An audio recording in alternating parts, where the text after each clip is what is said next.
Regardless of your reasons for co-sleeping, whether it's planned co-sleeping or accidental, co-sleeping does create an increased risk of SIDS, suffocation, and other sleep-related infant death, particularly in the first 12 months. So if and when you do it, you need to take steps to reduce the risk as much as possible, starting with preparing the environment. If you are co-sleeping, you should be sleeping on a firm, flat mattress, never on a waterbed or placing anything soft underneath them, for example, a lamb's wool underlay or a pillow,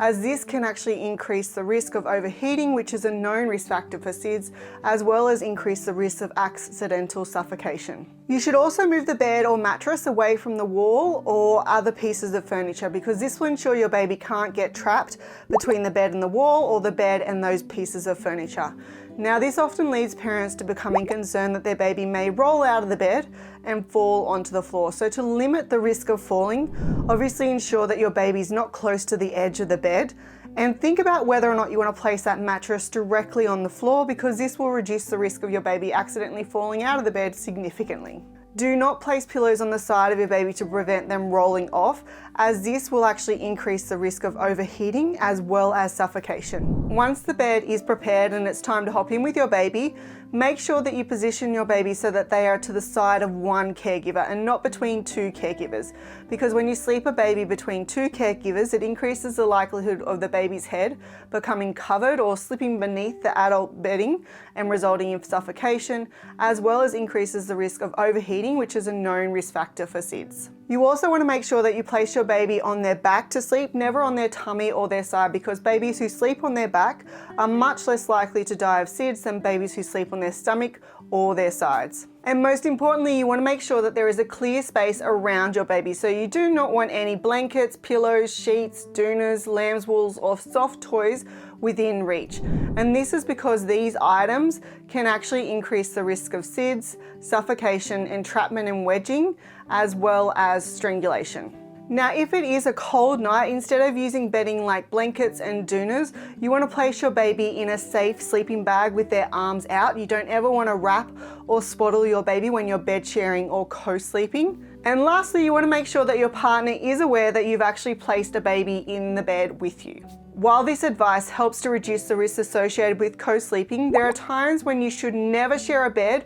or co-sleep with a baby, even if you're doing all the things I just mentioned. But before I go into those, if you haven't already, make sure you download your free copy of my new Parent's Guide to Naps, which will help you get your little one to take better naps during the day by understanding their sleep requirements based on their age. So the situations where you should never share a bed with your baby are, firstly, if the baby shares the sleep surface with a caregiver who is a smoker or under the influence of alcohol or drugs that causes sedation. And that's because the risk of sleep-related infant death is actually 10 times higher for a baby who shares their bed with someone who is fatigued or has taken medication that makes it harder for them to wake up. The second situation is if the baby is premature or small when they were born, so they have a low birth weight, or they're less than 4 months of age. And that's because the risk of sleep-related infant death while bed sharing is actually 5 to 10 times higher when the baby is younger than 4 months of age, and 2 to 5 times higher when your baby is born prematurely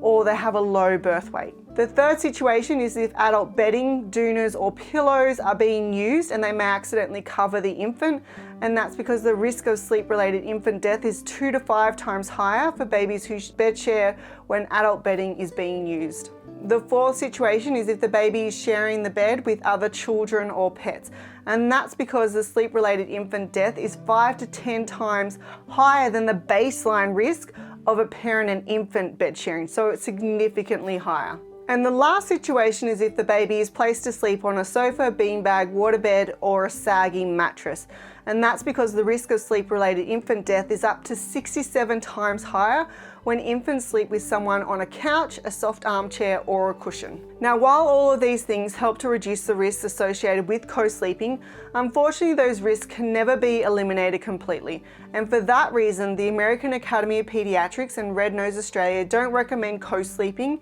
and instead recommend that you always place your baby on their back, but in a crib, bassinet, porta cot, or a play yard, and always on a firm mattress with a fitted sheet. And you could place that in your room, particularly in the first 6 months of their life, because that will help to reduce the risk of SIDS. If you're struggling with your newborn sleep and you want to learn how to get them to fall asleep easier and stay asleep for longer, make sure you watch this video next where you'll get my top 7 tips to improve your newborn sleep. Thanks for watching, and I'll see you next week where I'll share more parenting tips and tricks.